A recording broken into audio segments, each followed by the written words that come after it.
Hi friends, evening டைமில் tea கூட 2 வடை வச்சு சாப்பிட்டா எப்படி இருக்கும்? இந்த வடை கூட தேங்காய் சட்னி இல்லைனா சாம்பார் வச்சு சாப்பிட்டா இன்னும் சூப்பராக இருக்கும். எப்படி செய்யுதுன்னு பார்த்துடலாமா? Welcome to Ammukutty diary.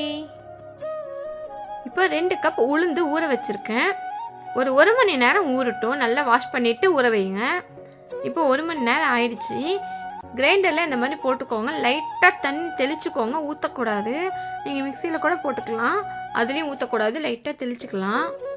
மாவு நல்லா புசு புசுன்னு கிளம்பணும். இந்த அளவுக்கு பொங்கி வரணும். தண்ணியில் போட்டிங்கன்னா இந்த விளக்கு மிதக்கணும். அதுதான் கரெக்டான பதம். அப்போ தான் வடை சூப்பராக வரும். இது கூட 1 டேபிள் ஸ்பூன் அளவுக்கு அரிசி மாவு சேர்த்துருக்கேன், கொஞ்சமாக உப்பு சேர்த்துருக்கேன், வெங்காயம் சேர்த்துருக்கேன், கருவேப்பிலை, கொத்தமல்லி, கொஞ்சமாக ஜீரகம் சேர்த்துருக்கேன். இது நல்லா பிசைஞ்சுக்கு வச்சுக்கலாம். இப்போ இந்தமாதிரி எல்லார் வீட்லையுமே இந்தமாதிரி வடிகட்டு இருக்கும்.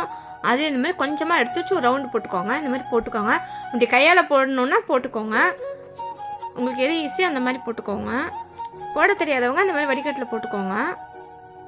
அவ்வளோதான். சிம்மில் வச்சு 2 பக்கமும் வெந்தது ப்ரௌன் கலர் ஆனதுக்கப்புறமா எடுத்து வச்சு அவ்வளோதான், ரெடி ஆகிடுச்சு.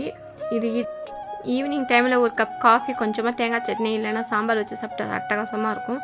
கண்டிப்பாக ட்ரை பண்ணி பாருங்கள். இந்த வீடியோ பிடிச்சிருந்துச்சுன்னா மறக்காமல் லைக் பண்ணுங்கள், சப்ஸ்கிரைப் பண்ணுங்கள். தேங்க்ஸ் ஃபார் வாட்சிங்.